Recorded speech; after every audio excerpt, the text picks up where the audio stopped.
I got Adam Warren, as you all know on Twitch, as BlaqMario. He's also the lead singer of Oceano and the new group Super Slam Bros. I was about to say Super Smash Bros.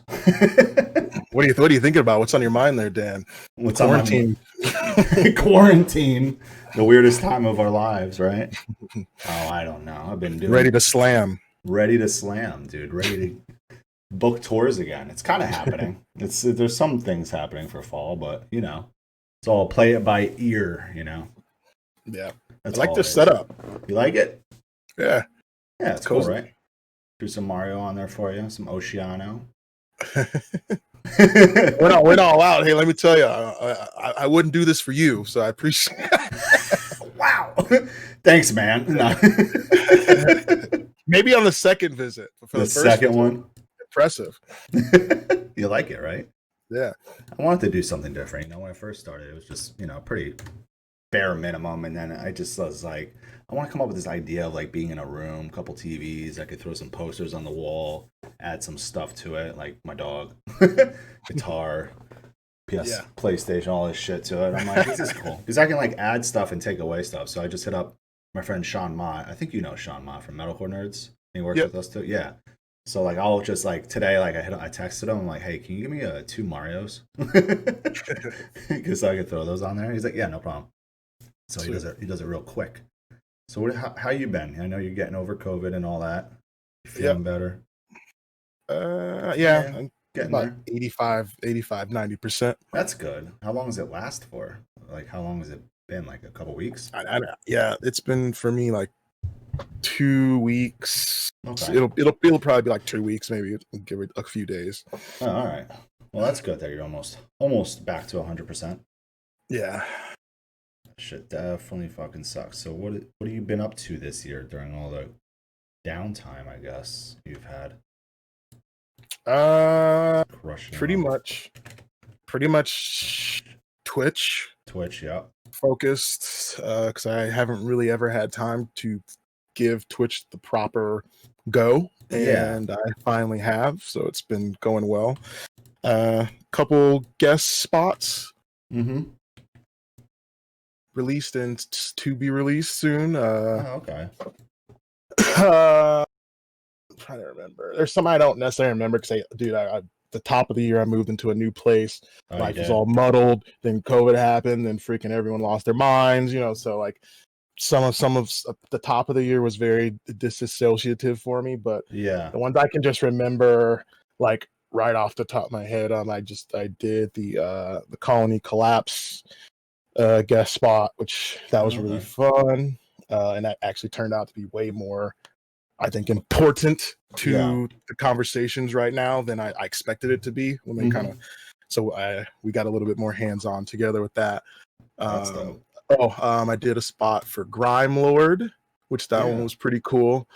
And then I just did one that's, I don't know when it's coming out, but I just did one for Distant, which I know a lot of people. It's that one's nasty. That's heavy. Yeah. Yeah. So it's like a brand new song of theirs?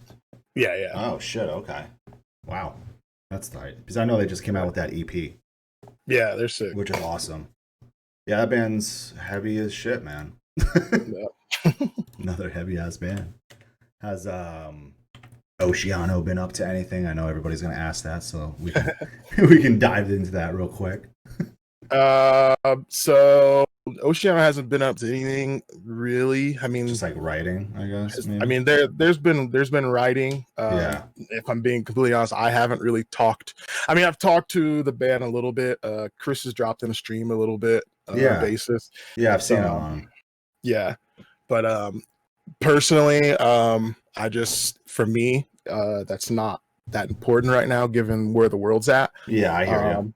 And I think with my writing, it's pretty reflective on the times and like where my head is at versus what is happening in society. So I don't feel it's time to say anything yet until we really see, like I think what progress is made after what we learned this year. So for sure, I'm not running for. I think, dude, there's still a lot of story to be told with the way of the world right now, and Mhm. I would love to both have a discussion, in my writing of the past, but also kind of more so reflect on how much we've overcome, 2020, once we reach, some resolutions and some changes that Oh we're yeah. all like desperate for. Yeah. No, I mean, So yeah, I that's totally kind of get where it. we're at. So I feel like I'm you just need. keeping it. I feel like it's probably been a. Well, I guess I mean you've been going at Oceano for how long now? Has the band been around? Uh, band's been around. I if I'm counting 2007. my entire involvement, I believe Depths and Contagion are about 10 to 11 Yeah. years old, and Yeah. I joined the band before Depths, so Yeah. Right like before that, right? a year and a half or so before Depths, so like 12 to 13 years I've been Just doing the band. So yeah. that kind of is I think my get out of a year free card to like take a year or two to myself for Yeah, I other feel like everyone projects and needs it, stuff. man. I feel like Yeah. everyone needs it, especially So, like, when you were doing Oceano, like, because how long ago did you get on Twitch? When did you join Twitch and start streaming? Like, what year I'm was on that? 2017. Okay. Yeah. And has it been BlaqMario the whole time? Uh, it started as Adam Oceano, Okay. but the kind of like that like branding was Yeah. kind of already, with the Who you are. Nintendo vibes Okay. in it to Yeah. an extent. And then the next year after I joined Twitch, then I like shot it into the BlaqMario direction. That is awesome. That's great. I mean, Yeah. it's been growing a lot. I mean, I didn't actually dive into um Twitch until this year because the downtime. Everyone knows this. I've said it before, and it's just like and then I was able to like real. That's when I started watching you, hanging out with you, on Twitch and whatnot, which has been fucking awesome. I mean, you've been crushing it, and I love it. I tell everybody about your Twitch. Everyone that asks me like that joins Twitch. I'm like, just go watch him. Just go to Adam's stream. Here's his link. Hey, well, I Go appreciate hang it. out with I him. do the same thing. Like, just watch it. Just come on. Yeah. Give it a shot. Just give it a shot. Damn it. But everyone, I show, they're like, dude, he's so awesome. I'm like, yeah, man. It's like, because a lot of people don't, they know you because of Oceano. And then they see this like other side of you, like you, what you love, and everyone, it like opens up everyone's eyes like, wow, dude, that's fucking awesome. So, I mean, your setup is just insane. I mean, I remember like even before like I started watching on Twitch, I would always see, obviously we follow each other on Instagram and all that shit. So I'd always see you like, nerding out about Nintendo games and stuff and whatnot. So, and then to finally like start watching you on Twitch, it was like, wow, holy shit. It makes sense. Yeah, I'm like, damn, Adam has a lot of Nintendo stuff. Holy shit. This is like Most of it's from tour. yeah, like from all over, right? Like, I mean, you probably bought stuff like when you were over in Europe, right? Yeah, like everywhere. Europe the least amount. Some of that stuff, Yeah. unfortunately, I had to sell. Like in Oh, Europe, I really? usually would be, how fucking unpredictable Europe monies Oh, can be. oh But yeah. mostly in Europe, a lot of it was I would just pick up like one or two like Nintendo DSs, like Uh-huh. old DSs, like at like CX and stuff, just because they're usually cheap. Just grab a couple and just over time. I did have a shit ton of them, but I ended up selling them all. I had like 15 different DSs from Oh Europe. my god. It's Oh, from Europe? unnecessary. Yeah. Yeah, they're Like like no 20, point. $30, like just grabbing them. Yeah, just whenever you find them, you're like, all right, I'll fucking buy it, whatever. Yeah. Add it to the collection. Yeah. That's awesome. What do you? So we got a quote from Guttural Clan. He's a cool dude. So I recently got a metal history book that was authored by Trivium's vocalist, I believe. It's called Hellraiser. What do you think about them taking a shot at Oceano, calling them boring and overdone? What book is that? I'm not even sure, bro. I never heard of it. It was in the book's Deathcore section. I had no idea. What? You gotta tell us more. Dude, someone wrote that like and then Really? just Slid it in there? I don't even know. I don't even know there was like a book like this out there. Yeah. I don't know. Fuck them. I don't. Yeah. That's their opinion. I think that it's not as common now, but I mean, I've experienced it since I joined the band for whatever reason. People either don't like seeing me fronting a band like my band, or they just don't like the fact that a band like my band exists. But we're not original. We've never not shouted out our influences, and that's why I think we've gotten a lot of respect from the musicians that I respect. So we're never gonna, we're not original. We're nothing special. We're just We're just a band. We're just a band that just wants to play heavy music like our peers that we respect. So. Yeah, no, and I've always thought Oceano has done what the style that you guys do. I've always thought you guys did it very, very fucking well. Thanks. Always thought that. Yeah, I just joined the band because I wanted to be in something that was almost nearly as heavy as like the Acacia Strain. Yeah, that's really how that's your thing. Got in the band. Yeah, so that's what you like. Yeah, I always like when people like put that. I'm like, why? It's just like that's what they like to do. It's like they're what I don't know. That's like I don't even know what the hell buck. You gotta show me what buck that is, girl. I'm like curious. I'm like, what? You would think we would have known about this. Yeah, right. This came out 2020, so it slid through the crack. Yeah, it just slid through all those cracks. Like out of. At least so maybe someone was being very productive with their time in 2020. Yeah. That's cool. Yeah, Joel. Yeah, see, I can still say something nice about them. So it's unfortunate they can't say anything nice about me. Yeah, what the heck is that about? Most people. But anyway, well, let's go back. So, who formed the band? Because you weren't original, right? No, technically, no. But I always throw into the mix. Like it really doesn't. There's very few bands with OGs. From day one. Yeah, dude, yeah. So uncommon. So rare, I should say. Yeah, I guess if I'm going to, for once pat myself on the back, Oceano started as a high school band with some suburb kids, and I'm the only reason it stayed alive for all this time. So not because of being in the band, like, if I wasn't in it, I would have found someone to replace me that would have been better than me. I'm just, I would have never wanted to see it just be done, no matter who was in it, even if it's not me. So it started as a high school band to my knowledge. With some dudes. The closest to original who is the dude who got me in the band. His name's Jeremy, which Jeremy. Oh, Jeremy. Yeah. So he was the one that got you in it. Yeah.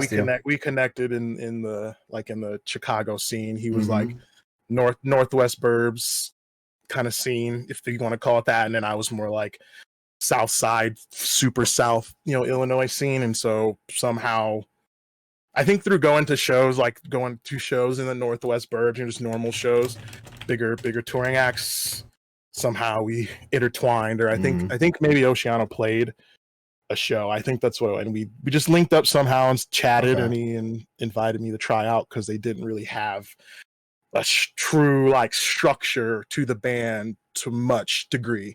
And not to say that I brought that, but just at that time it wasn't really put together. We're trying to get it to that point. So. Gotcha. Yeah. Trying to mold it together. Yeah, but you've been in the band since then. It's gone through some changes. Yeah, I've seen a few of them. I think I love the most recent Oceano record, Revelation. I love that fucking record. I like it too. Yeah, it's a good one. I remember finding out about the band when it was probably when Depths came out, because I worked with the band briefly, and it was around as Depths came out. I forgot who showed me the band. Someone probably showed me District of Misery, obviously.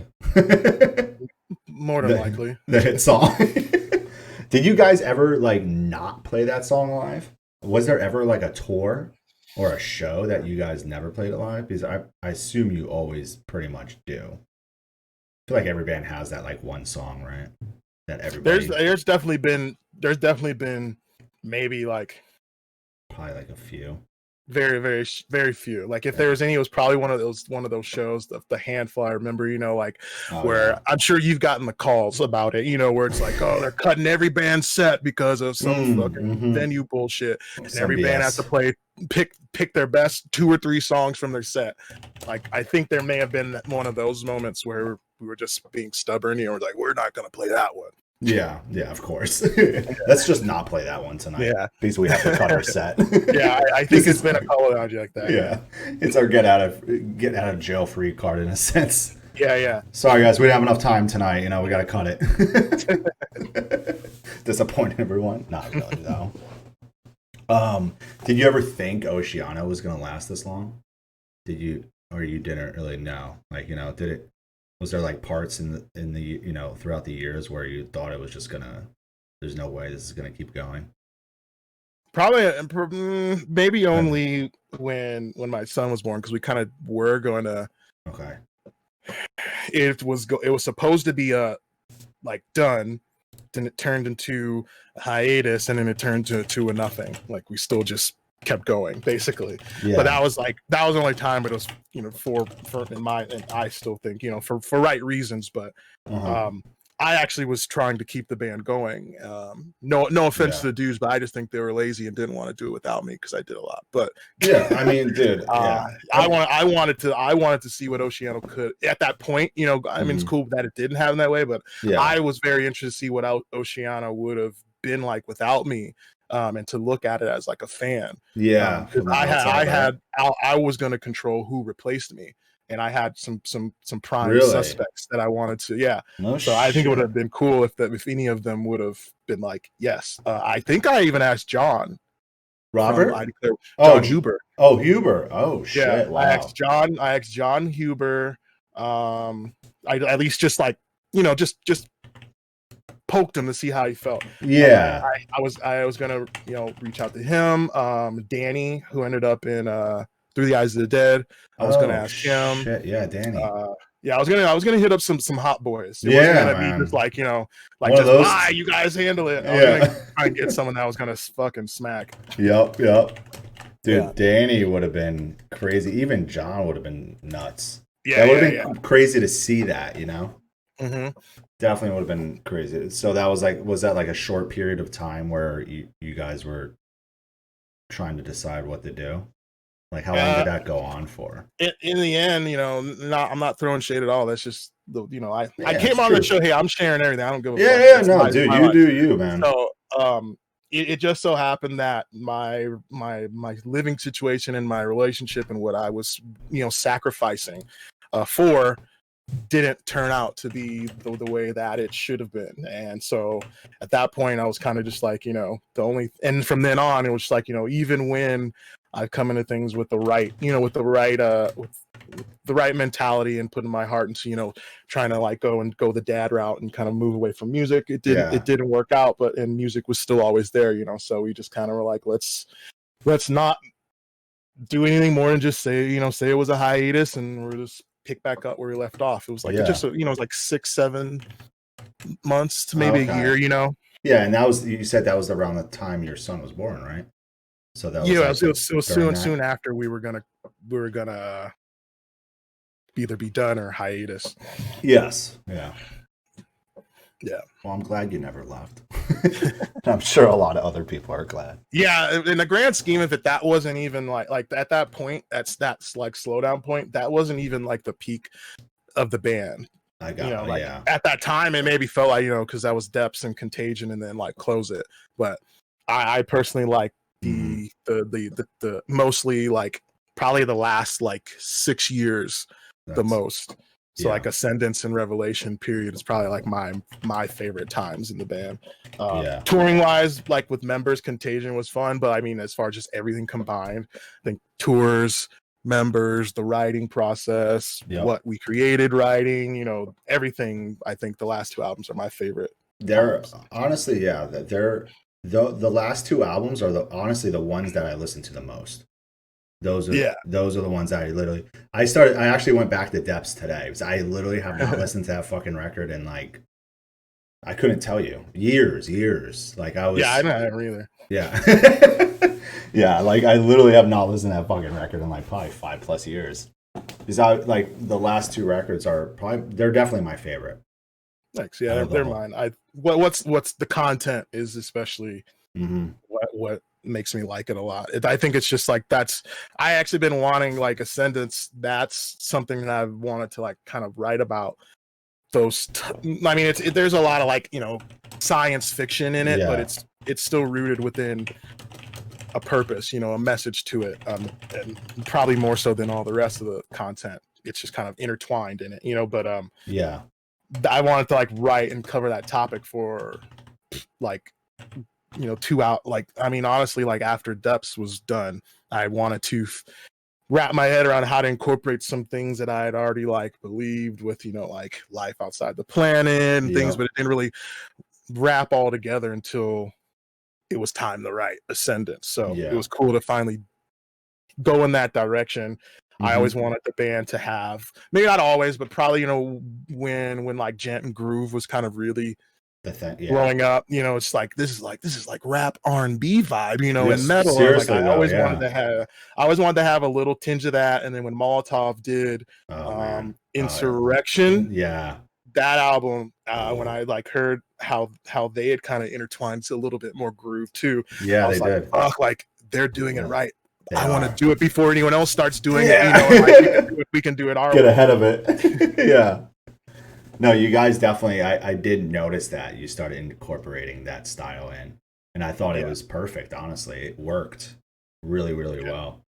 Like even Molotov did it great too. I mean, that record is one of my favorites. Molotovs? Yeah, dude. Yeah, I love that fucking band so much. Yeah. It's like you guys, them, and like Suicide Silence. That was like my trio of like deathcore bands, like that style. Like those were like the three that I love a lot. And I guess you throw Whitechapel in there. But I think so. Yeah, same for me. Right. Probably the same mix.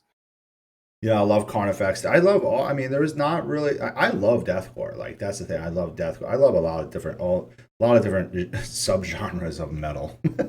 Yeah. You know, but like deathcore was like one that I got really hooked onto. Yeah.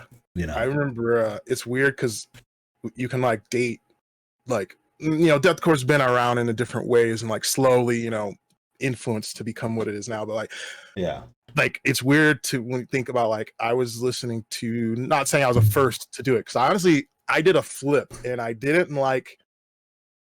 I liked both, but I liked like what were you like influenced? I liked J-Fac more. Yeah. Oh yeah. I can't forget fucking Chopper. At first. Cowboy. At first, and then Suicide actually released an album, and then, you know, and then I was like, all right.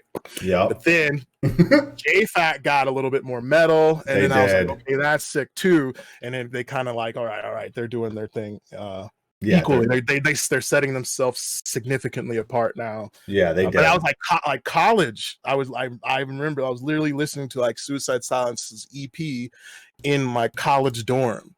And, you know, I was listening to like Suicide and Whitechapel, you know, the first Whitechapel album when they released Somatic on Soar Records. Yeah. That, you know, like that was when I was in my very first band. So it's like crazy. Like deathcore's actually been, you know, like around for a long time. Yeah, no, it really has been. It's nuts. I remember hearing that first Suicide Silence record, like the EP. Yeah. And being like, what the fuck? Holy shit. I mean, same goes for when Job for a Cowboy came out with Doom. It was just like, holy crap. You know? It was kind of like mind blowing at that time. It was like, dude, they're doing some shit like no one's doing. Yeah. And then that started, it just started to take off. It was super fresh. It really was, dude. After dealing with like, even though I like it, you know, but all the metalcore with all the singing and screaming, you know, and then it just became so like cliche after a while. It's like that was such a fresh breath of air. It really was. It was just like so in your face, you know? Yeah. Which I loved. Let's see. I got a question from Patty Cakes. What's up, dude? He said, yo, Adam, your feature with the is it Dolly Thundering? Yeah. Right? Was probably the nastiest thing I've ever heard. What's your favorite feature that you've done? Is there like a feature that you Is there like one that stands out that you love? I guess love the most? It's hard because you have a decent amount. Probably the one I did with Colony Collapse because of its message. I don't know if I heard that one. It just came out. It's Oh, and it did? they're yeah, Okay. like in the last couple weeks to month. I feel like I saw you post about it, but lately Yeah. I've been kind of there's been like music that has slipped through the cracks more than it should Oh have yeah. for me. Same. Yeah. Same. It's just one of those years. So like I've been like finding out about stuff or being told like, "Yo, you need to listen to this," like months after. Yeah. you know? I'm like, "Oh shit, Yep. yeah, I forgot that record came out. Oh, they put out a new song. I totally fucking overlooked that." or that So, yeah. record. I think that one because Yeah. I had no idea. There's a lot of things involving with that. Like, obviously I got paid for it. I mean, looking back, I would have taken no pay had I known that what the song was going to be about before. Oh, okay. Yeah, because you didn't write the lyrics. The lyrics were written for you. Or did No, you like collab? we collabed, but we kind of put a Okay. little. We had to kind of halt the progress because I was in the process of moving, and so like life was all like fucky. Yeah. And so, but when we finally, excuse me, No, you're fine. we finally got to, really talking about it, and they like told me what it's about. I was like, oh shit. And then like I was like, this is exactly where I'm at. Mhm. And then we really like dug into it, and so it was cool That's to rad. like collectively kind of like it was almost like it was just like I joined a band for a second, and then we made a song. Yeah, That's bad. Where are they from? I believe they're from Denver and Pittsburgh. Oh, okay. Yeah, That's tight. so pretty cool. Yeah, they're from the States. Yeah. Are you in Chicago? No, you're not in Chicago anymore. No. I asked. Utah. Utah. I'm trying to catch up from For better or worse. For better or worse. Seneca asked, "Have you consumed your hot Pepsi today?" Am I pronouncing that right? No, I didn't have any. It's still running low. It's running low right now. Yeah. You got to save it. Yep, you got to always save it. I know Roomba Dad Josh had a question because he's gonna start streaming soon. He's building a new room where he lives, which is fucking awesome. Oh, that's sweet. On stream? Yeah, to stream. Oh, that's sick. Not on stream, but to stream. Yeah. So it's gonna be his streaming room. Josh, I'm trying to find where you asked this. Just post it again. What was your question for Adam? I believe it was just asking Adam for any advice for starting off as a new streamer. Oh gosh. Any tips for a beginner streamer? Jeez. I would say like because I think my thing was when I first started, I was like, okay, I realized that like my iMac wasn't gonna cut it. So like I was like, okay, I could sell this. I can get like $500-600 for it. Okay, I can get a PC for like $1,000. Maybe a little bit less, right? Get a couple monitors. Yeah. I need a webcam. I need a mic, right? So I was just like that. My thing was, okay, I need to have like some good equipment. I don't want to really half-ass this. You know what I'm saying? Yeah. I think that's. I mean, what else, right? I mean, you're Dan DeFonce though. Not everyone can. But hey, I mean, when you started streaming, what did you have? Like, what was like? Yeah, like what equipment did you have? Yeah, I think I could throw if I was to give a tip, without acting or sounding like I know everything, because I don't. Yeah, no, none of us do. But any tips obviously. I wouldn't say there's one wrong approach. I think it's like you could go, you just whatever you can do. Like some people. What's your budget is too. Yeah, some people are like, I feel like you and I, Dan, are like the ultra meticulous. we want our shit to look a certain way. Yeah, for sure. Keep growing on that. Yes, but I think the slow and steady route is cool too, especially now because it's super hard, to grow on Twitch. Even more so, where it may be different now. I don't think that you could get away with how I started now, and expect to like gradually grow within a reasonable amount, but still just starting slow. For me, I mean, I started small because I didn't really know what to expect, and I didn't know what the hell Twitch is or what it would be at that time. So I started on an Xbox with this headset and with that headset. Yeah. This and is just playing right? Dying Light. Yeah. Just playing Dying Light. Yeah. Which I do like, but it wasn't what I would have preferred to play like long term, but I also discovered a game I really liked that wasn't Nintendo out of that, and slowly just kind of graduated from there. Bought a Kinect from GameStop to get a camera going in there, and then I just kind of still played Dying Light. Then it kind of just turned into, I think, like a lot of like Dying Light in the back, like just there while we're just me and some friends are over fucking around drinking. And then that's when I kind of realized, okay, I want to actually stream for real, and start going from there. Laptop and better laptop to now like PC, and now I'm trying to make my whole house. Well, I'm going to my whole house a full streamable area. Oh wow, or studio. Yeah, that's badass. Are you gonna have like a wireless mic, wireless camera, and stuff like that, or how would you? I got a couple different like approaches. It'll probably be a mixture of like wireless cameras and also like stationary ones and stuff. Yeah. And I guess that's just like, I mean, people starting off streaming now, it's like, what is your budget too? It's like, what can you afford to get? Not everyone can just go out and buy a PC. Especially, I mean, a lot of stuff is just even sold out now. Everything sells out so quick right now. Like webcams, it's crazy. Mics, graphic cards. I mean, everything, monitors. It's crazy to see, and I'm sure it's at least it's nice that it's like it's probably not just only streamers and that are buying. Like everyone's got to work now from home and shit. For sure. Buddha, I just want to know how long the dong get out of here. So let's talk about Super Slam Bros. Who was behind this idea to start this group? Was it you and Brian? Yes, it was. It's my brainchild, but with any musical project, it's a team effort. Exactly. So, so you brought it to Brian. Yeah, so it kind of happened out of the fact that Brian wanted to get out of his area for a bit. So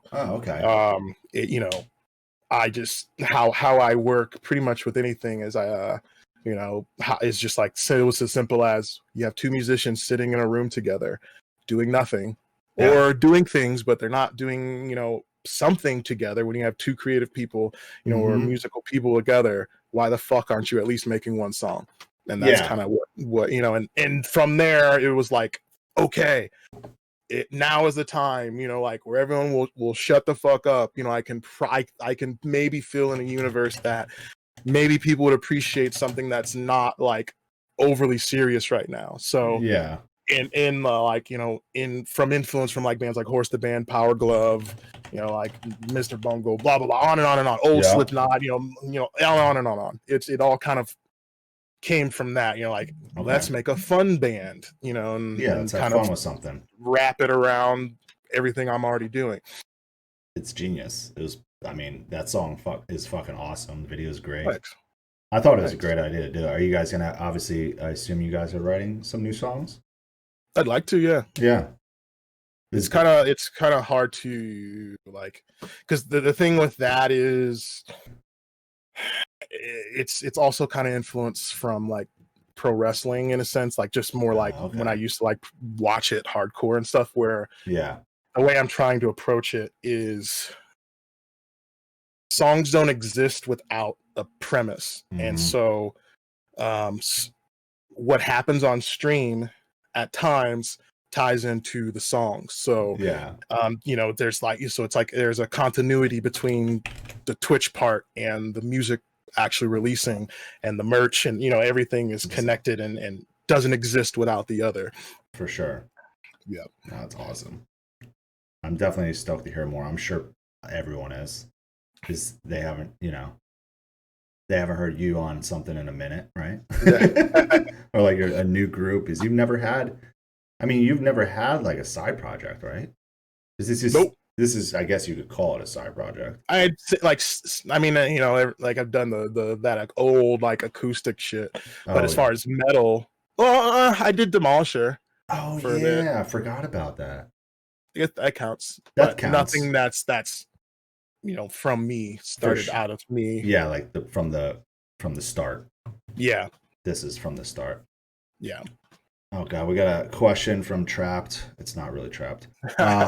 Ask Adam, Five Finger Death Punch or Trapped? We already know the answer is going to be Trapped, but I want to rub this in Ivan's bald face. Ivan, the singer, Five Finger. Why? I mean, that's you're really backing me against the wall there. Yeah, you're really backing him against the wall on this one, man. I'm staying in the middle on that. Yeah, we're gonna.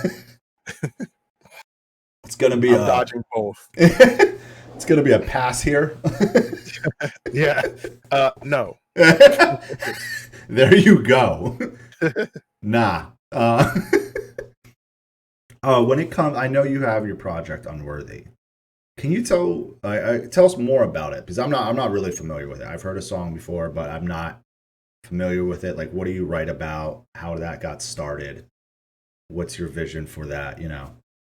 Yeah. Technically, Unworthy is intended to represent everything that isn't BlaqMario musically. Yeah. So that's, it's the way I put it. This, the best way I figured out how to put it is like either think about Andy from ETID. Yeah. And how he's in AEW. Yep.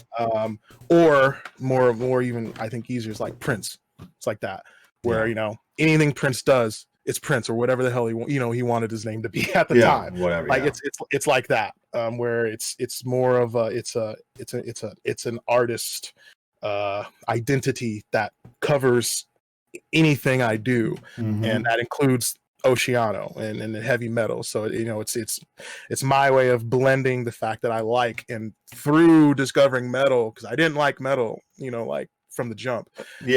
So I didn't like music at all from the jump. So it really is representative of just my journey at realizing that I love to create music, not just any particular style of music. And sometimes I might even try something I've never tried or knew to enjoy. So it really is just an umbrella of everything, but it did come out of my desire to, for a long time, I've wanted to write and do something like R&B for years, and if, like I said, I did some acoustic stuff in the past, because I got into that. So it came out of that. The name is I had, honestly, I still have one song I'm sitting on still. Oh, really?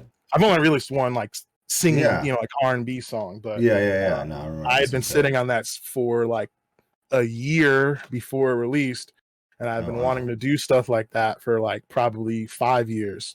So then the name and kind of vibe was finally fully visualized when just my life kind of, I don't think it went to shit. I think it was just a necessary transition, and I had to experience some negatives to get to the positive. So through that, it was just a matter of the feeling of feeling unworthy, but also feeling that certain types that aren't willing to accept like artists for being eclectic across different genres, those types of fans are unworthy of what those artists actually had to provide to the masses. So it's kind of a duality between what I felt at a time and within myself, and also what I feel towards certain people who claim to be fans. No, that's rad. So when do you think you'd put out the next song? Do you have like an idea? I don't know. Like when you're feeling it, I guess. I did the 2 songs with Cody from the Browning. He did the beats. Oh, that's produced rad. them. Yeah. So Cody's great. Either when I get the money to pay him, or if Cody wants to be a rad guy and just let's release it for free, then we'll have another song out. There it is. So everyone go nag Cody to just let's release the fucking song so you guys can hear it. I will nag him, actually, because I'm spending all my money on Twitch stuff. Yeah, I'll text him like, Cody, let's just just release the goddamn thing, man. Yeah. Why are you making it sit? Let's go. Oh, that's rad. I'm stoked to hear more from that project, honestly. Thanks. Yeah. I don't know. Yeah, it's just kind of chill. It's just a chilling thing. Like Twitch is more important to me than that. But I'm even considering maybe just kind of restructuring my approach and once I get some stream gear that obviously will better the audio side of things, I might start buying beats and stuff, and then just like start doing demoing just at home, and then start sourcing it out when I have time. Oh, that's a cool idea. It's not like really in the forefront of my mind, but it's not yet. Just as much as I've wanted to do it for 5 or 6 years. It'll probably be sitting for another year and a half before I get to that. Yeah, for sure. Yeah. Roomba Dad, biggest donation you've ever got on Twitch? I think you asked Joe this question too. Was it Joe from Fit? I don't know. It's not. I don't know if you want everything is high when you start at 0, but for sure, yeah. Dude. I think it's not as much as one might expect. Probably, I'd say no more. I mean, I think most people that have supported me in an excess, they usually do it the way that I would prefer. So definitely, if you do, keep doing it that way. But they like to do significant amounts over time. I got you. Yeah, not all at once. Yeah, but I also try and thank you. Buddha knows. Dr. Bunky 350. I knew it wasn't over 5. That's what I was That's cool. That's it's not over rad. 5. Yeah. Yeah, it's crazy. Like I'll see. Like I think I think it was Joe. I can't remember, but it was a lot, and I was like, holy shit, how do you react to that? It's cool though. There's a lot of fucking great people out there that support others and are able to give what they can give to that person that they really support. I think that's fucking rad. There's been more higher. If you were counting it on from in a money sense, probably higher support when it comes to like a big drop of like gifted subs or like bits. Sure. Probably would rival that. Because that obviously that helps grow the channel. Like people giving gifted subs. Especially like when I try, at least like when I gift out subs, I like to gift them out to people that I know that aren't already subscribed to somebody, and that's like my way of like telling that person, hey, go check this person out. I think like this person, like give it to like real people, because I feel like a lot of people like sign up for Twitch, they'll use it for a little bit, then they stop using it. You want to make sure they're sticking around for a while. Yeah, like I want to give that sub to someone that is active on Twitch. Yeah, that's it. I think I would. I mean, I hate to ruin it for anyone that but I think that's the better if because there's a lot of people that they get weird about like handing people money on the street. Understandable. It's understandable. I think that doing it through Twitch with dropping a ton of bits or subs gives you a little bit more security, because that's let's say you give them whatever, like I don't know under $100 worth of support. Yeah. They're not going to get that $100 worth of support until they pass, you know what I mean? You have to pass that threshold of 100 to even get it. To even receive it. Yeah. They need to stick around and grind it out still, and they can't just take the money and run per se, or disappear for a week and you're only getting like 2 days of content. Exactly. Yes. Because how many days this week do you usually stream it? It feels like it's like 4 days, 5 days a week. Sometimes. It kind of varies from time to time, right? Wednesdays, Thursdays, Fridays, Saturdays, Sundays at 4 p.m. Mountain Standard Time. 5 now. I used to work 4 days a week, 8 to 12 hour shifts back to back. And then I tried to stream after at least 2 of those days. Didn't work. And work. Corona obviously made work kind of pull back a little, but I was still actually working full time. And so recently, thanks to a lot of support, I pulled back and I only work 2 days, and then I stream every other day. Oh, that's right. So that works out better now. Yeah, it's comfy. I get my insurance, still get my job pay, and it's solid. And then do what you love. Yeah, which is fucking awesome. The Buddha asked, Twitch or music? You have to give up one tomorrow and cut all ties. Which one are you riding with? If I can keep Dan, music. I keep Twitch. There's a lot of good. That's the problem. Is there's a lot of good friends on both sides of that. So I wouldn't want to be in that position. That's a bit, honestly. Yeah, because especially like if it was like me, because I haven't been on Twitch that long, and I've been doing music like for a long Yeah. fucking time. I mean, I've been an agent for like almost 15 years. I love what I Shit. do. A lot of people are like, how do you still do this? How do you still book tours? How do you put up with this shit? I'm like, trust me, for a good probably about 11 years, 12 years, it was very rough. And then then after that, it honestly the last 3 years has gotten easier. Besides this year, obviously, we won't count Yeah. that. But yeah, it was just I am like antsy to get back to doing it because to me, I like you know the bands that I work with, but also like I really do enjoy like when I get a band on a tour with bands that they love. It's Mhm. like to me that's like the best feeling to me. I'm Yeah. like that. It's such a big accomplishment, and I just see them stoked as fuck.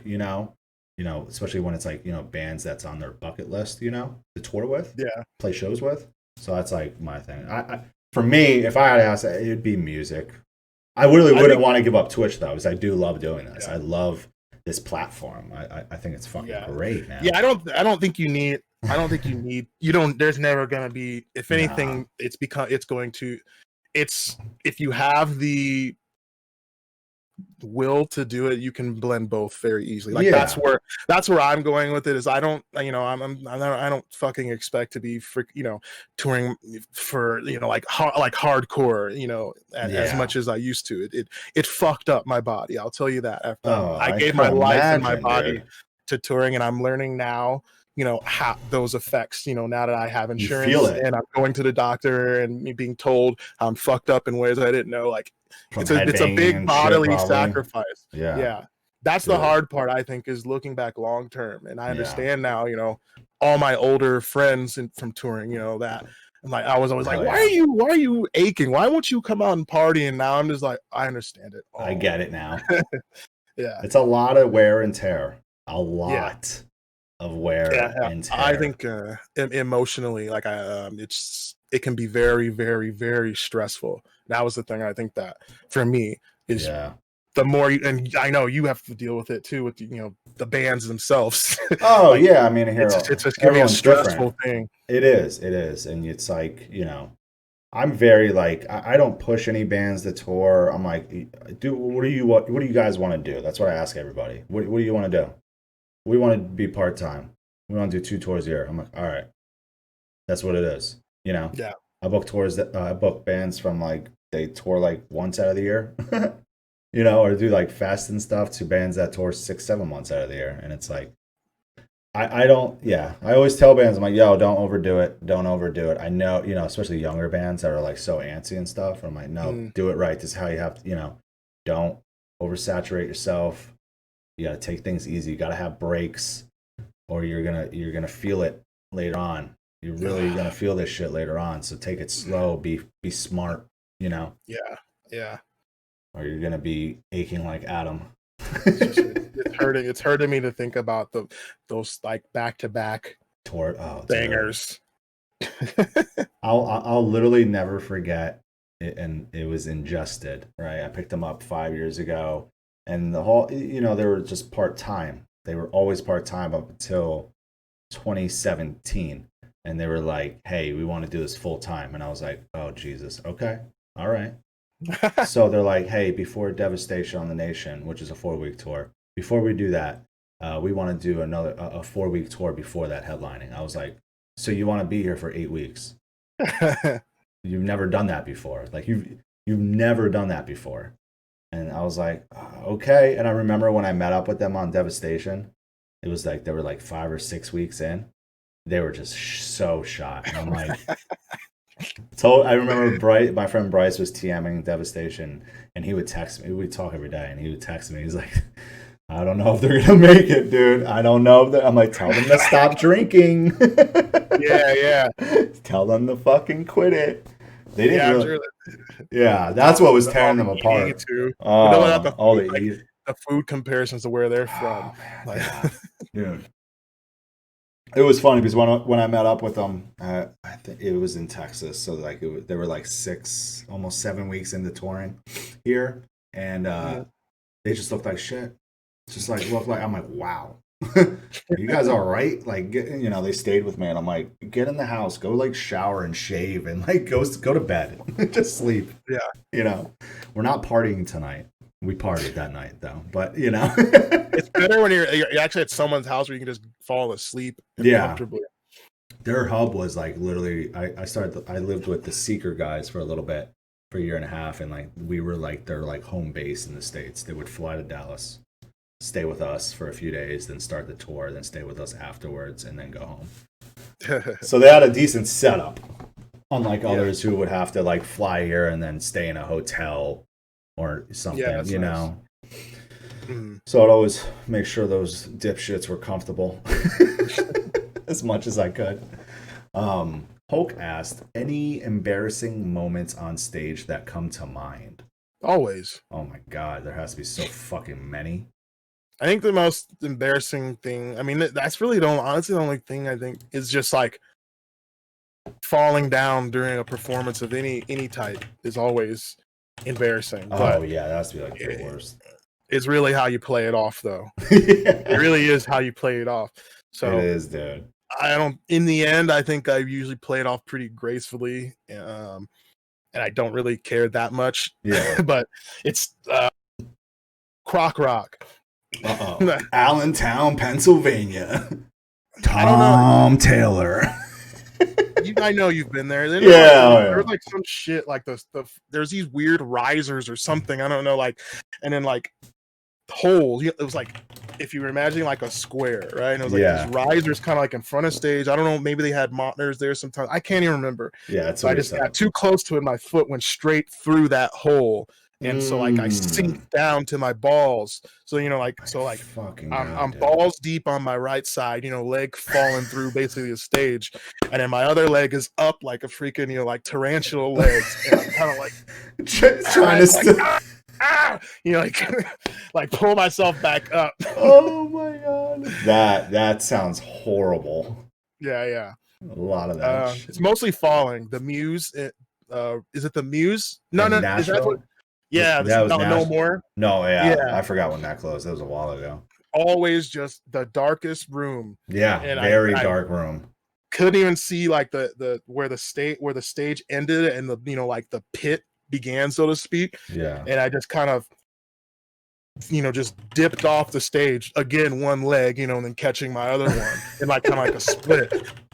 It's always that. It's usually I always end up in splits when I like fall. Yeah. So it kind of looks cool, kind of doesn't.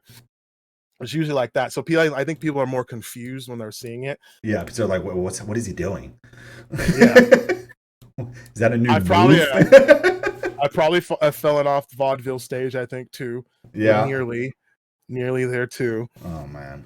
That's like probably the worst, I would say, for a vocalist. Or, I mean, anyone playing on a stage. A guitarist can do it, too. Shit. Oh, no. That has to be the worst, Scott, our guitarist, took the biggest and most noticeable, most embarrassing spill ever in Wisconsin, which is basically the equivalent to a home show for Oceano. Yeah. And he he takes a full... I think, on tape. It's a full spill, like... with his guitar. No, dude. Wow, it's the funniest shit. This is on video? Yeah, sorry. Hulk, you gotta find me that. It's so good. Great show, though. It was a good show. I know you guys crush it up there. It was just it was a good part of the vibe because it was like a fun show. Everyone was freaking raging and partying and seeing friends and stuff. So. Yeah, it's just one big friend fest. That's fucking fantastic. Buddha said, wait, what did the jacket story? Jacket. Did something happen on stage with your jacket? It ripped, but there's worse than that. There's worse than that. I shit myself in Paris, France, because I was fucking sick as hell. Oh, dude. And I just played every show still. Like the last out. 4 shows, I played sick. Oh my! And I'm gonna shit myself. And the more awkward awkward part was like. That the fans over there are like are rad, but they're like kind of like overly polite, and they're like they don't really get too rowdy. Yeah, it's a little different over there. So like I was just trying to get them riled up by like saying like, listen here, I just shit my pants like on the last song, like you guys need to do something. And it just fell silent. I was like, if this was in America, they would have been rolling. Oh, dude. Yeah, dude. If that was it really, you said that and everyone was just mute, just silent. Yeah, it was kind of just like, wait, you did? Screech. Do you want to go change? Too late. Too late. Keep it going. Get this shit over with. Literally. Yeah, literally. Oh, Joel, I love you. What is your favorite Twitch memory? Is there? Yeah, that's a good question. Might be a hard one. That's a tough one. That sounds like gloating because this year was pretty cool. Yeah. Yeah, I mean, when you were touring and doing Twitch, you weren't doing any streams while on the road, were you? Were you able to? I did 2 tours in an IRL with an IRL stream approach, but stationary, basically. Yeah. So I did a Europe tour, about like 6 to 7 streams, and then US I did maybe like 10. But did you stream the show, or was it just you? Mostly me playing gaming, but there's a lot of cool content. It's in my VODs, by the way. Check out the collections. US touring and Europe touring. Oh shit! I definitely have to check that out. We had a lot of cameos, which was cool from time. So it was more or less like I would set up stream, and then we had at the time one tour was with Grin and Kubla Khan and Enterprise Earth in Europe, and the other tour was Grin. It was right. I think they're the back-to-back one. Yeah. So the other tour was back-to-back. Yeah, the other tour was with Grin, Chapel. Hold on, I got it. Slaughter to Prevail. Okay. Yes. Yeah. So Grin and Slaughter to Prevail, Kubla Khan, and Enterprise kind of sometimes would pop in those streams. Yeah. That was kind of cool. That is right. They're way before, I guess, my time, but in Twitch, but they're there, so it's kind of cool. That is cool. So that's under your VODs? They're still there? Yeah. Oh, fuck, I gotta go check those out. Buddha said he tried to stream a show once and it literally cut out 2 songs into Oceano Sent. Was that the only time you tried streaming your guys' show? I think I did like maybe 1 or 2 others. Okay. But they didn't run but that was like one of the better ones that lasted the whole time until right when we played. Wow. And then it just cut out? Yeah, it just stopped working well, but it was running smooth the whole time beyond that. Well, yeah, because when you were doing those streams on the road, was it just you using like the venue's Wi-Fi? Oh God, no. Oh, you had? Did you have? Yeah. What did you have?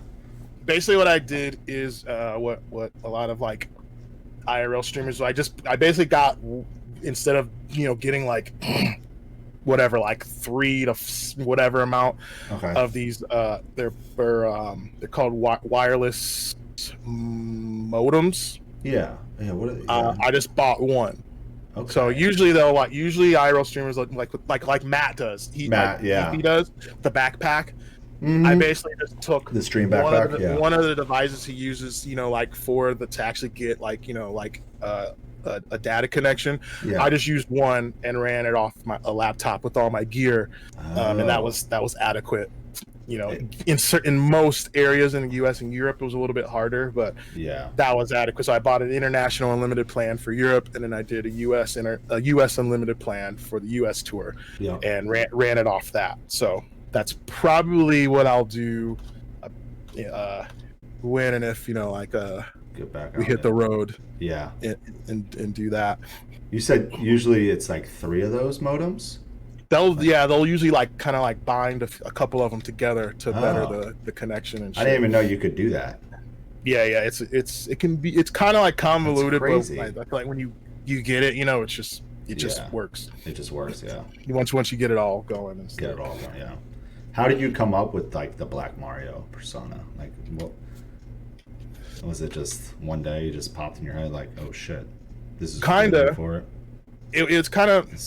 Do I have where's the fuck is that at? Do I have a moment to grab something real quick? Yeah. We're chilling, bro. All right, 1 second. It's part of the story. Yeah. No, let's see it. How's everybody doing? Thank you for all being here. It's fucking popping today. Like I've said before, if you have any questions for Adam, you can post them in the chat. It's totally fine. Let's see what he has for us. High spice.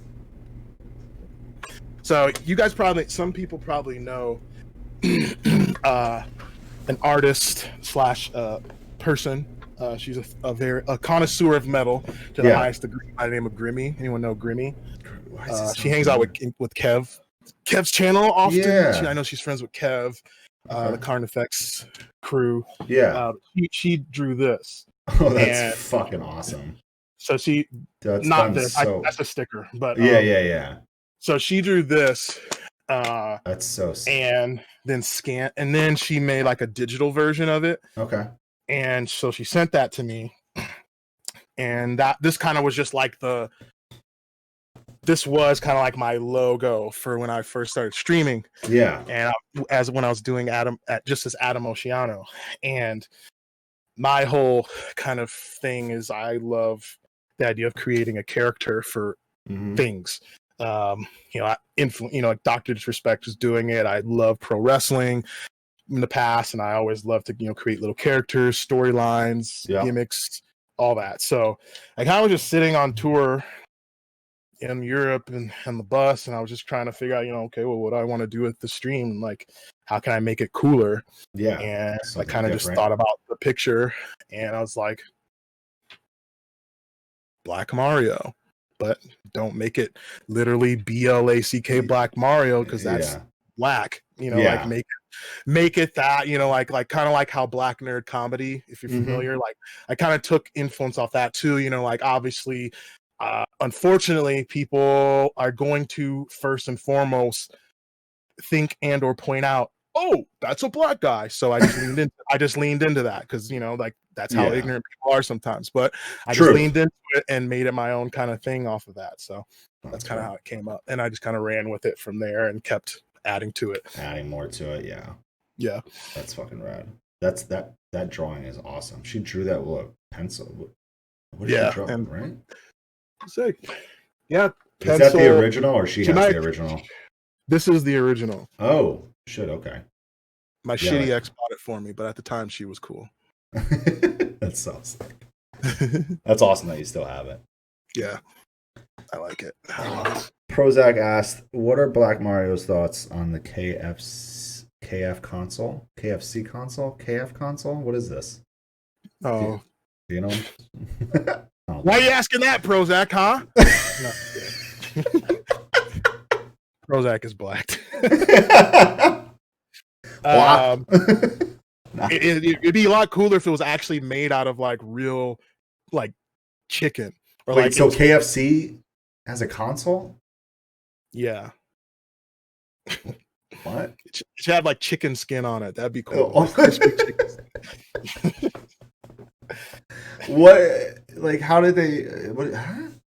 I know, like didn't Budweiser come out with a console or some shit? Probably. Everyone's been doing these weird like what spin-off things.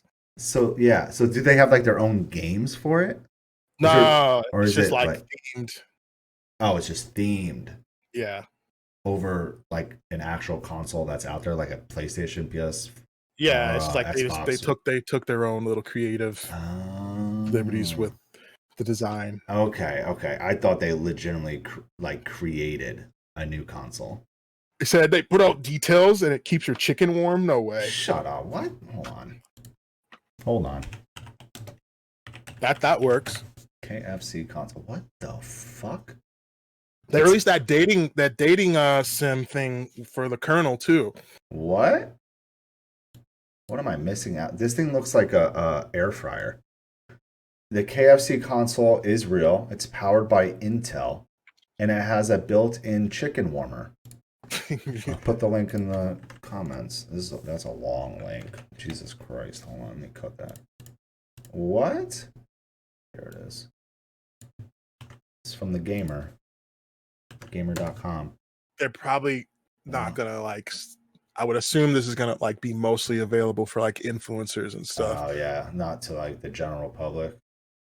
And maybe, but it's a real thing. The KFC console has arrived, forged from the fires of the KFC ovens and built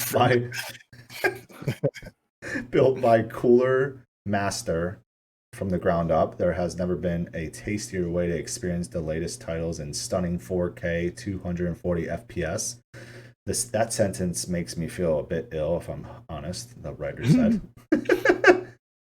What? First built-in chicken chamber. Chicken chamber. Never risk letting your chicken go cold again thanks to the patented chicken chamber.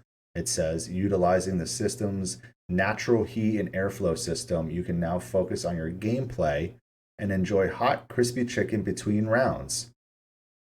But what if we don't want to do that, Colonel Sanders? That does not sound appealing. Anyway, are you laughing at what? Dude, this is nuts. It also has a swappable GPU slot, which has led KFC to believe that it's just built what's going to be the most powerful console for generations to come. Who needs next gen when you can play Warzone on a fancy chicken chamber? Good way to end that article. That's awesome. That is bizarre. Oh my god. So what do you have coming up on Twitch? Do you have any other are you doing any guest features on anyone else's Twitch channels? I know what was the latest one you did? Was it the Andy Milanakis one? The Adopt Affiliate? Was that your most recent? I've done others. If you're like most like notable, it was Andy. The was the Andy thing. Yeah, I remember I watched that. That looked pretty crazy. It looked awesome. Definitely. It was long. Yeah. Because you had to like, we didn't have to, but if you're not an idiot, right after. I was so like the T-Pain thing. Well, I wasn't T-Pain, like. I mean, I played games with him on stream, but I wasn't like visibly there. Not to downplay, like T-Pain is like acknowledge me and stuff, which that probably would be one of my memorable things. Yeah. But yeah, I don't have anything. Mostly just I'm gonna hopefully just be focusing on building my stream apartment, and hopefully when COVID is done, I can invite people over, and then when bands start touring, just have them over, right? That would be badass. I feel like that'll open up a lot more things, like having like so many different guests come in. Yeah, who are on the road and whatnot. Mm-hmm. That's gonna be fucking rad. Just wildness. Literally wildness the whole fucking time. Yeah. Joel can come over, yeah. Yeah, Joel. I mean, you're not far from Utah. Nope. Yeah, you're closer than I am. You got it. I'm making it mandatory though. Like if any like legitimate friends come over, they have to commit a week, and it's just a full week of fucking idiocracy. Full week of fucking. It's like, all right, wake up. Like I'm gonna produce. Like, all right, wake up. It's time to roll, baby. Time to roll. Have them always on camera. Yeah. You're waking them up on the couch or the blow-up mattress or your bed, whatever. Yeah, I'm really, as much as I know it's gonna hurt me, I'm really itching just to have like a bender on stream for a whole week. It's one full week. Yeah, that will be rad. Yeah, I can't wait for. I mean, I feel like a lot. I don't know. I mean, I will even do like the same thing. Have like guests in real life on stream. Not always do it through Skype or Discord or Zoom. Right. It'll be rad. Like I could even maybe eventually invest into a stream backpack and I go to the show and do it there. Yeah. It'll be fucking rad. Let's see. Are there any like newer bands that you're listening to nowadays? I always like to ask that question. Are you kind of like me, where I'm so behind on what is coming out and what's new, and I have to have people literally make me listen to it on stream? Then I'm like, oh yeah, wow, that's been out for a month.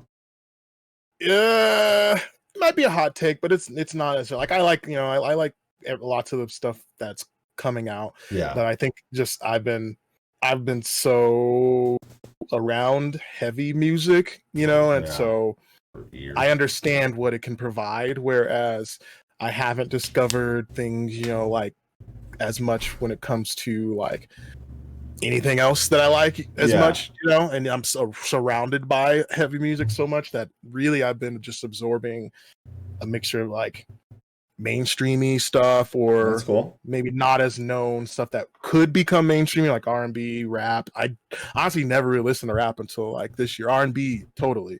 Yeah. But like that, I've been listening to like video game music, EDM across the board has been really rad for me lately.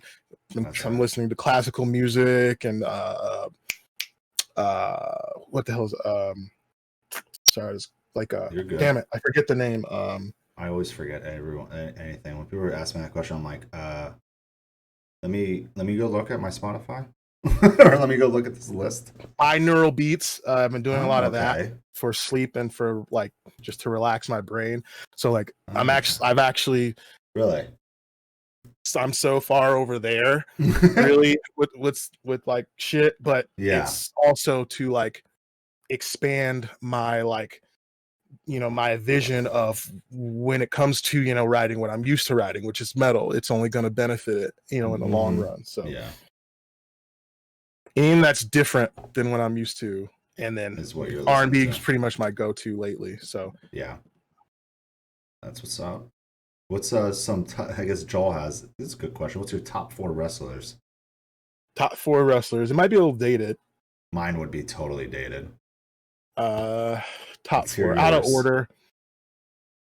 Not looking back now, like if I was a mark, it'd be different. But if just as a general fan, The Rock is probably number 1 now because of just what he is, as a person. Oh, for sure, yeah. He's the and just, look at his whole history as a wrestler too.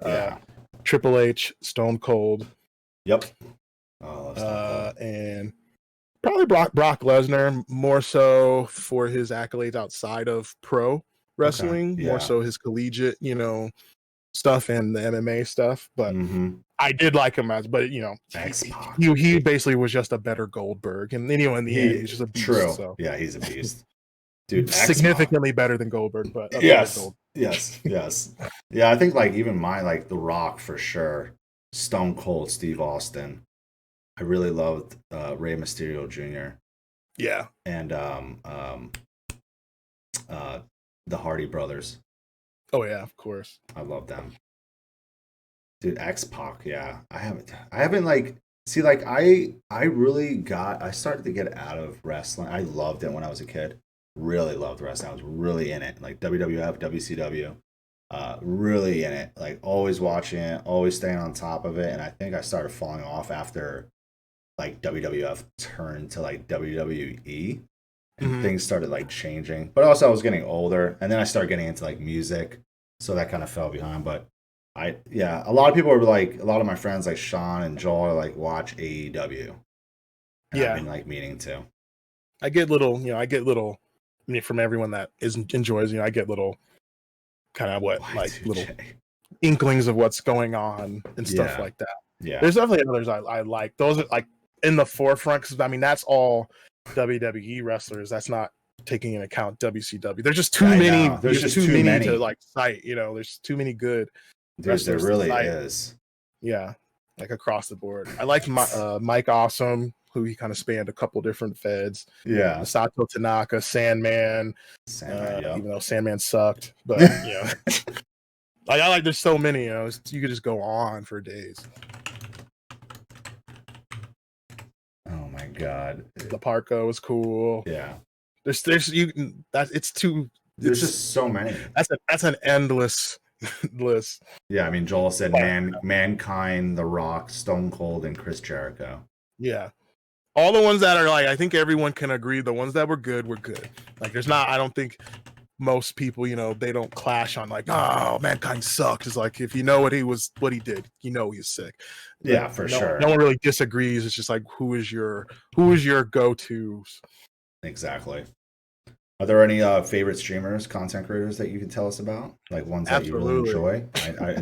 I've been waiting to ask this question. I'm like, I need to ask this one now. Streamers, yeah. I usually am. I think if you watch my content, you'll see it. I'm more of like I gravitate more to like the cartoon like the Cartoon Network-y, Adult Swim type streamers. Or like, you know, the wacky Tim and Eric type, you know, like all that. I love the weird, wacky shit. Yeah. So I'm trying to get it going, and some of us are calling it that, but like we call it like deep Twitch, deep Twitch streamers. So most of them are usually either at night or ridiculously like early in the morning streaming. Okay. So none during the day. It's like either real early or right. Yeah. Yeah, like late it's an interesting thing that they all don't. None of them really. I'm sure they have lives, you know, but it's interesting that none of the like wackiest streamers that are on my radar, like they don't stream in the day, not even in the midday. It's always like at night or hella late. Wow. You just stumble upon it. Yeah. And that's how you like found these that you're gonna. Yeah. So Cardboard Cowboy. He's literally a cardboard cowboy. So like I feel like Benny told not to break his thing, but basically so from here to here is a human. Everything else is animated on the whole stream. Nothing else involves real humans whatsoever. He's not human. He's a cardboard cowboy. Literally. So he's very sick. He's from Australia. Okay. Uncle Joe, which is the Uncle Joe Show. Uncle Joe. I'm writing these down. So this fucking guy is. Is that his name on Twitch, Uncle Joe? It's the Uncle Joe Show. Okay. That's probably one of my favorites. He's just fucking. That's for the size of him. Yeah. You know, he's not, you know, nothing against him. He'll probably say it himself. You know, he's not a slim guy. He's not necessarily a fat guy. He wears what he's got well. Yeah. But for him to have that much consistent energy, like, you know, nonstop, every time like he streams, it's ridiculous. And so he just goes from like, he'll be chilling, playing slots, wearing a fucking Adidas freaking sweatsuit head to toe, ripping a fucking bong, you know, when people drop him a freaking raid or something, and then he'll just go into fucking playing the drums over the freaking NFL theme song seamlessly, and then just like go back to ripping weed, chilling, playing slots. Oh my god. And you're yelling at the top of his fucking lungs the whole way through. It's the funniest shit. That's hilarious. It makes it, I die every time. It's late at night. It's always late at night. So it's like what time? Like your time. Midnight-ish is usually okay. That's until later, and so it's like you go and rate it. If you have your volume up, it's just like you're waking up everyone. Yeah. You're waking everybody up in the house. Yeah. Hulk said absolutely screaming. Just yelling. If I was going to shout out another one, I would say Dandy Does It. What is it? She's Dandy? cool. It's Dandy Does It. DANDI Does It. Oh, she's sick. There we go. So her like thing is Dandy is technically Dandy is from 1 to an infinite number of clone kind of like android robots. Oh. And so at every stream it's a different kind of iteration of Dandy. You know, like so it's really? Dandy. I don't know what she's on now. It's like she's probably on like Dandy. You know, so basically you're counting each stream by the number of dandies, you know, each stream. So she's at probably like 600, Dandy 652 hosting the day. And basically everyone in the stream the entire time has to grade her and judge if she passes. Her whole purpose is to pass and appease the viewers and whatever the corporation she, you know, is like made by. And so at the end of the stream, she has to pass to move on to this other ethereal plane or something like that. Yeah. And the whole time, you know, there's interactive things where you can like throw like shit at her, or little lasers pop up on stream and she has to like stay between them, or you have to like rush. She has to run up and hold her hand in place in a certain spot and stuff. But all within that, she's like dancing and shit to these like behind these cool like tranquil scenescapes. So it's like a mixture between like jazzercise and yoga and like interactive like fucking you gotta watch it. That is insane. Yeah. I've never heard. That's where I'm like at on Twitch. That's where I'm. Yeah, I've been like asking because I want to find more Twitch Yeah. streams. Sometimes I'm like lazy about it, so like I really wanted to ask Sushi you. Dragon, you gotta. Sorry, last one. Oh, Sushi you can Dragon. throw it out. Sushi Dragon. Sushi Dragon. That's my biggest inspiration. If he ever hears it, I hope he does, because he started off exactly. I didn't know this, but he started off exactly like I'm starting out. Really? And he's now in a warehouse in Montana, setting it up to be his stream fucking house factory. Factory. Yeah. So he started in a closet. I'm in a closet right now, and I'm about to turn my whole apartment into a stream. Are you really in a closet? I had no idea that's how he started. But wow, yeah, that's crazy. So it's Sushi Dragon or the Sushi Dragon? The Sushi Dragon. I'm writing these down because I want to check them out. I watched. There's not much on him. Someone just randomly did an interview with him, TwitchCon 2 years ago, and he was saying how he was working at Ross, and he was about to work at a sushi place, and he was busy streaming, and he lost the opportunity to work at the sushi place right around that same week that he got partnered for Twitch, and then just kept going from there. Wow. Ross for less. That's crazy. So that's how he came up with the name, pretty much. I would think so. I would think so, right? The Sushi Dragon. Yeah. It's such a good fucking name, dude. Yeah.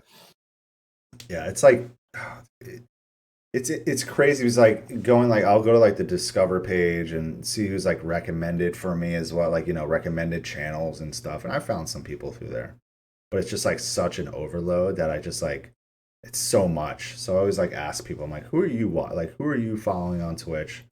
Like, what are you like? Who do you love? Because I need to like I want to find more. I want to dive more into it, So that's fucking rad. Definitely gotta check out those 4. So Cardboy Cowboy, right? Cardboard.